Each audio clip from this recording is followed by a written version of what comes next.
Hello, I am Pramod Kumar. Today we will study accountancy. Our chapter is accounting for share capital. We have divided this chapter in 6 parts and right now we are going to discuss part 1. In this part we will discuss a little bit of introduction, features of a company, kinds of companies and share capital of a company. Right? So first of all we would like to know what is share capital. Right? Any company which needs to raise capital, it raises capital through issuing of shares, right? And people who participate in buying of those shares, owning of those shares, they are called, after allotment, they are called shareholders. Shareholders are the real owners of a company because they own a part of the share capital of that particular company.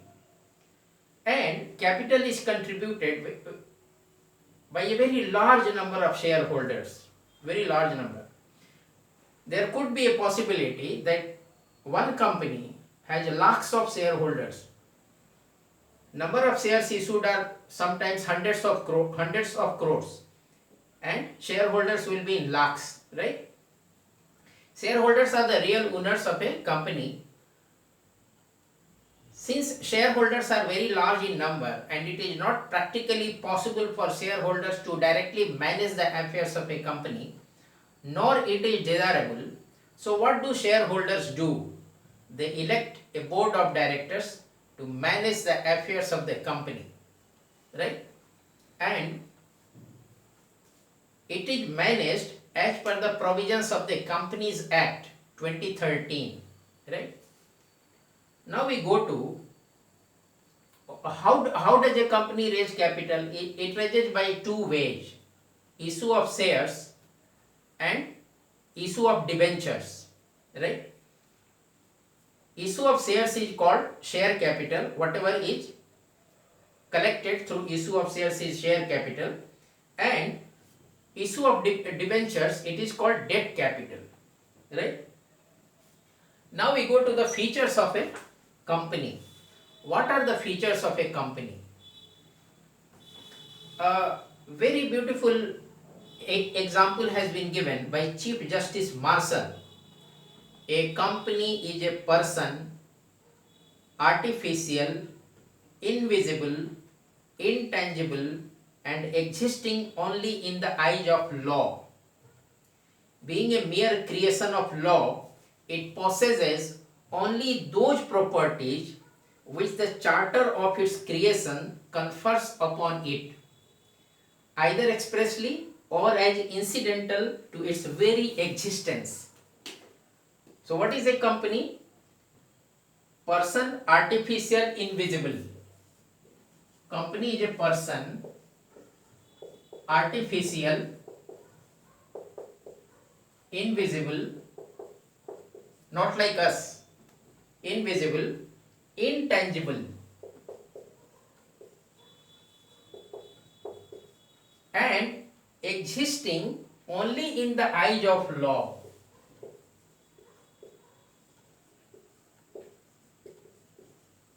So these are the basic characteristics of a company.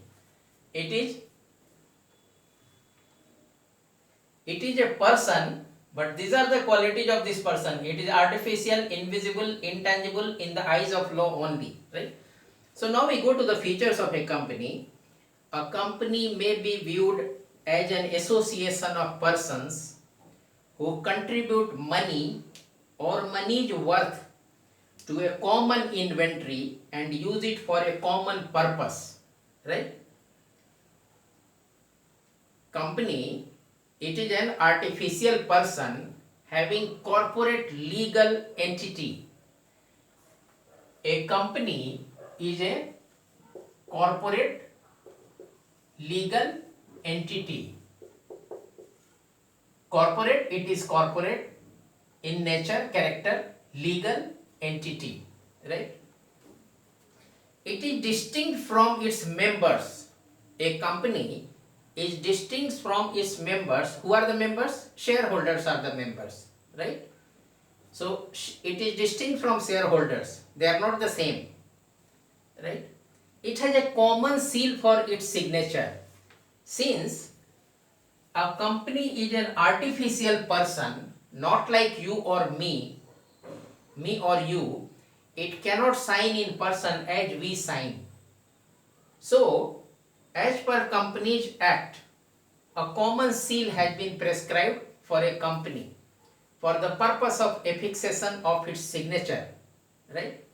It is a body corporate. It is a corporate body established under the Companies Act 2013 or any previous act under which it was established, right? It is a body corporate. Then it is a separate legal entity. It is not the same as its members or shareholders. It is a separate corporate legal entity, right? These are the features of a company, right? Very unique features. It has got limited liability. What is the limited liability? Liability is limited to the extent of what? Unpaid shares. Liability is limited to the extent of unpaid shares. And it has another unique feature of perpetual succession. It is assumed that a particular company will remain in perpetual succession. It won't come to an end next year or next to next year, right? So another feature is that it has got perpetual succession. It will keep on going. Whether a current member remains tomorrow or not, or become insane, mad or whatever, or becomes insolvent, but this company continues as it is, succession, right? Perpetual succession. Perpetual means permanent, continuously. It has a common seal of its own because it is a person artificial. It cannot sign as you sign, I sign, right? Transferability of shares is there, right?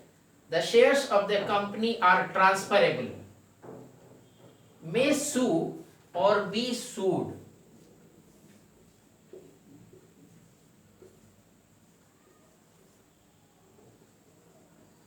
A company enters into various contracts agreements, right?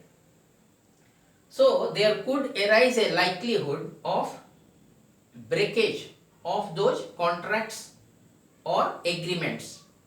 In those situations, a company may sue the other party or may be sued by the other party, both ways, right? A company enters into several contracts, several kinds of agreements.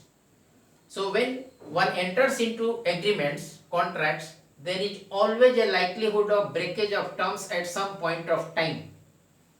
So in such cases, a company may sue the other party or the other party may sue the company. So a company may sue or may be sued, right? Means sue matlab means proceed against, to be proceeded against, right?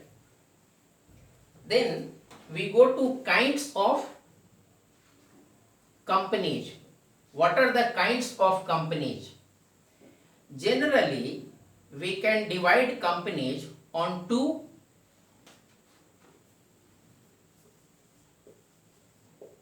different bases, right? One is based upon liability and another is based upon number of members, right? So under two heads we can liabilities, and based on liability we can divide various companies, and based on number of members we can divide. So as per liabilities, they are divided into three kinds. company limited by shares, company limited by guarantees, and unlimited companies, right? So companies limited by shares, what are they? In this case, the liability of its members is limited to the extent of nominal value of shares held by them, right? If a member has paid the full amount of shares, there is no liability for that particular member, right? Once again, company is limited by shares. The liability of its members is limited to the extent of the nominal value of shares held by them. If a particular member has made full payment towards the number of shares held by him or her, there is no liability going to arise against that particular member, right? He need not pay a single paise from his private property, because whatever shares he holds, he has fully paid for those shares. However, if there is any liability involved, it can be enforced during the existence of the company as well as during the liquidation process, right? Winding up process. Suppose one scenario is there is no liability. What I am a member of a company, whatever shares I have fully paid for those shares. So no liability is going to fall on me, whatever may be the debt level of the company, right? But in case there is liability, however, if there is any liability involved, it can be enforced during the existence of the company as well as during its winding up process, right? Second is company is limited by guarantees. In this case, the liability of its members will be limited to the extent to which they have guaranteed, extended their guarantee, right? Liability of its members is limited to the amount they undertake to contribute in the event of the company being wound up. Suppose I have extended guarantee for 10 lakh rupees. So in the case of winding up of the company, I will be liable for a maximum amount of rupees 10 lakhs, not more than that. Whatever may be the amount of claim against the company which is being wound up. Even if it is 200 crores, I need to pay only 10 lakhs because I have extended my guarantee for rupees 10 lakhs, right? Third one is based on liabilities, unlimited companies.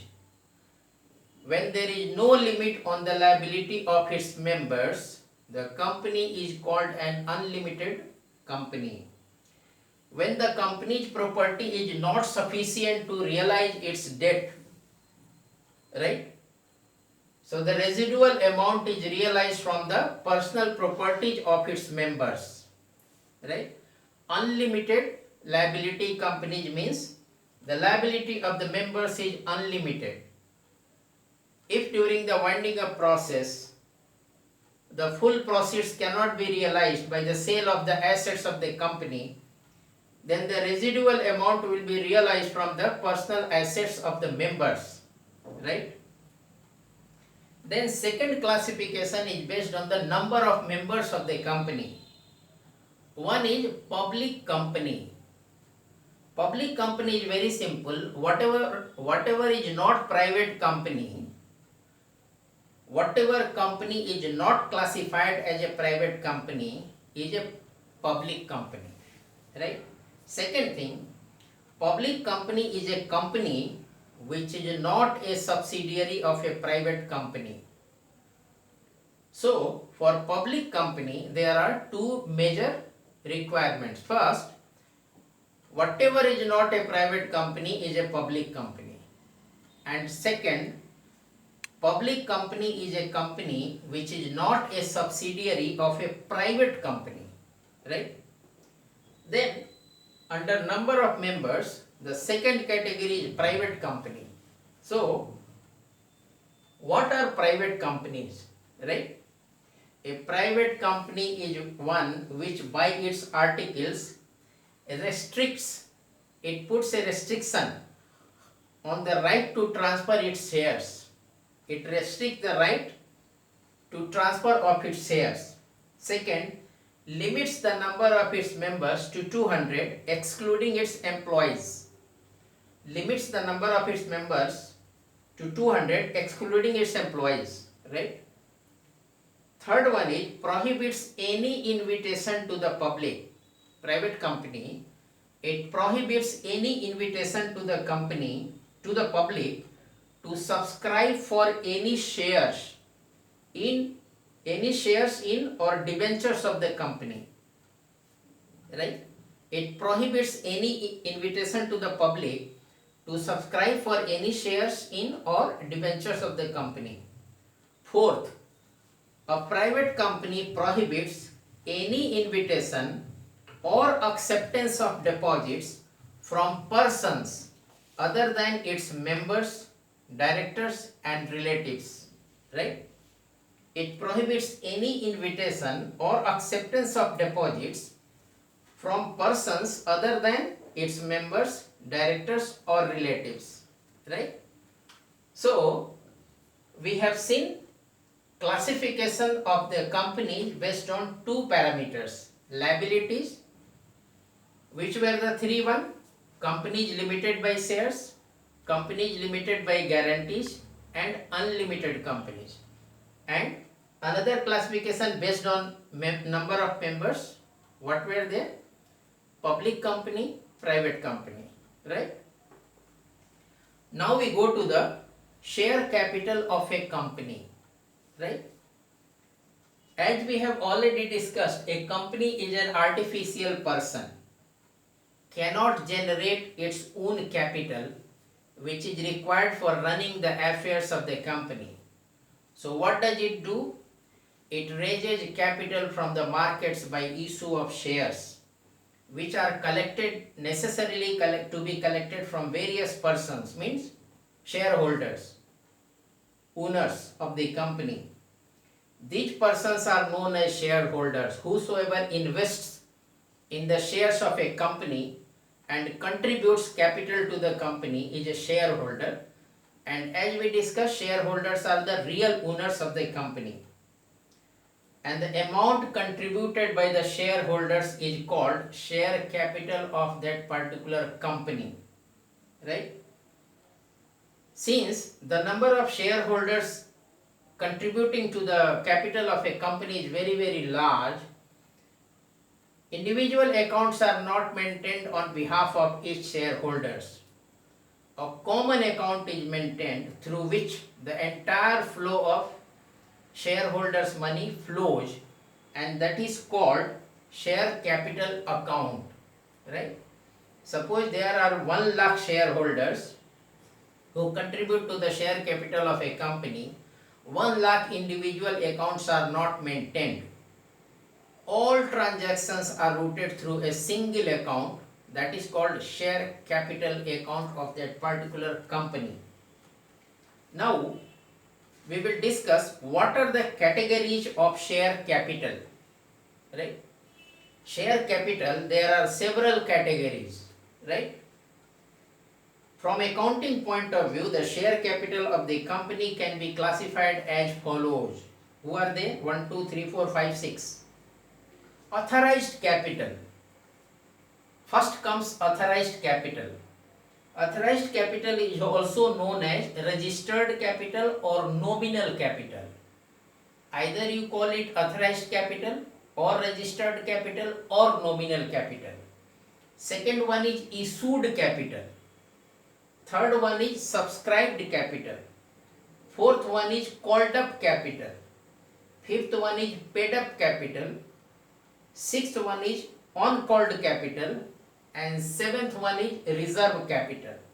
So there are 7 major categories of share capital. So we will explain in brief. What is authorized capital? When a company is incorporated, formed, the board of directors agrees for a certain amount of authorized capital, right? a certain amount of authorized capital, and authorized capital and number of shares means amount of authorized capital, what the company is authorizing itself to raise up to what amount, and number of shares, they are mentioned in memorandum of association of the company. Amount of authorized capital that the company is authorizing itself to raise up to the maximum level, and the number of shares that will be issued by the company for raising that capital are mentioned in memorandum of association of the company, right? Then suppose a company is incorporated ABC Limited and its memorandum of association says it will issue 1 lakh shares, right? 1 lakh shares, and its authorized capital will be 10 lakh rupees, right? So a company can raise maximum capital up to the authorized capital. In no case it can raise capital more than the authorized capital. If it wants to raise its limit of authorized capital, it has to undergo the process under the mentioned under the Companies Act for raising of this authorized capital level.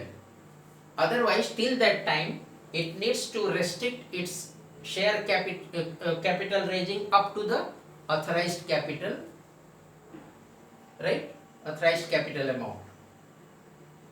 Otherwise, it has to follow the procedure for increasing the authorized capital, right, under the Companies Act. Now, what happens? Suppose it has said, I will raise my authorized capital or registered capital or nominal capital will be 10 lakhs. So, it's not necessary that the company will raise this much. It may raise this much over a period of time considering its financial requirements. Initially, it may raise only 1 lakh. After some time, it may raise 2 lakhs more.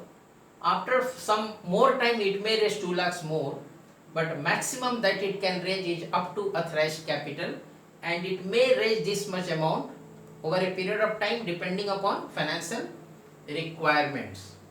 Second one is issued capital. Suppose this company has decided to issue maximum 1 lakh shares and its authorized capital to be 10 lakhs. So what is issued capital? Issued capital can be at most up to the authorized capital, not more than that, right? It may choose that I will issue, in the beginning, I will issue 20,000 shares, right? So how much it comes to? How much it comes to? 2 lakh rupees, right? I will issue 20,000 shares for 2 lakh rupees. So at that point of time, it will be said that this company will issue shares number 20,000 and amount 2 lakh rupees. So at that particular point of time, issued capital will be 2 lakh rupees against authorized capital of 10 lakh rupees, right? Issued capital is that part of the authorized capital which is actually issued to the public for subscription, right? The authorized capital which is not offered for public subscription, at this stage, what is the authorized capital which is not offered to public for subscription? 8 lakhs. 10 lakhs minus 2 lakhs is, so 2 lakhs is issued capital, and authorized capital minus issued capital is equal to unissued capital. So 8 lakhs rupees at this stage is unissued capital, 2 lakhs is issued capital, and authorized capital is 10 lakhs, right? Third one is subscribed capital. Suppose this company has offered 2 lakh rupees of shares in the market, right? But only 50% of that has been subscribed, right? So only 1 lakh rupees of shares have been subscribed. So subscribed capital in that case will be 1 lakh rupees. Authorized capital 10 lakhs, issued capital 2 lakhs, subscribed capital 1 lakh, right? Called up capital, it is that part of the subscribed capital which has been called up on the shares. Suppose here one share is of 10 rupees, right? And 20,000 shares have been issued. So the company may not call up all the 10 rupees on a share. The company may call up that 10 rupees in parts depending upon its need. Suppose one share is of 10 rupees, so the company may raise